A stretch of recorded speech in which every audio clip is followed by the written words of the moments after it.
Assalamualaikum warahmatullahi wabarakatuh.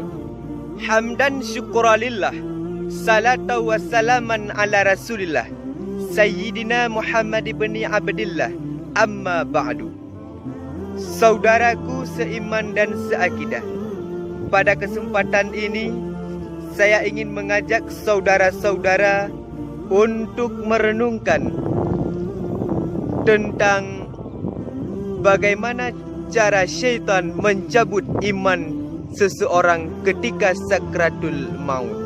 Disebutkan di dalam kitab Daqaiqul Akhbar karangan Syekh Imam Abdurrahim bin Ahmad Galdi menjelaskan bahwa ketika seorang hamba mengalami sakratul maut, ini kesempatan besar bagi syaitan untuk mencabut iman hamba yang sedang sakratul maut ini.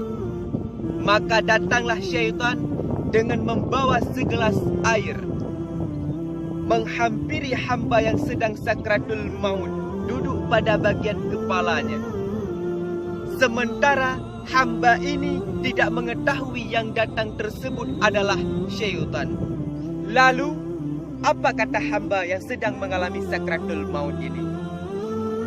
A'tini minal ma'i, berikan kepadaku air tersebut. Apa kata syaitan? Wahai hamba, katakan olehmu, tidak ada seorang pun yang menciptakan alam semesta ini sehingga aku berikan air ini kepadamu. Bayangkan saudaraku, seandainya hamba ini hamba yang sa'adah, tentunya tidak menjawab apa yang diperintahkan oleh syaitan. Bayangkan kalau seandainya hamba ini hamba yang syakawah, tentunya hamba tersebut meninggalkan dunia ini tanpa membawa iman. Seperti yang kita ketahui, seseorang yang sedang sakratul maut mengalami haus yang sangat luar biasa. Syaitan pun tidak mau kalah, sehingga syaitan ini pindah pada dua tumit hamba yang sedang sakratul maut dengan tujuan yang sama, membawa segelas air. Ketika itu apa kata hamba? A'tini minal ma'i, berikan kepadaku air tersebut. Apa kata syaitan? Katakan olehmu wahai hamba, Rasul adalah dusta. Rasul sangat dusta, sehingga aku berikan air ini kepadamu. Hal yang sama terjadi. Bayangkan saudaraku, tentu seseorang tersebut akan kembali kepada Allah tanpa membawa iman, seandainya hamba ini hamba yang syakawah.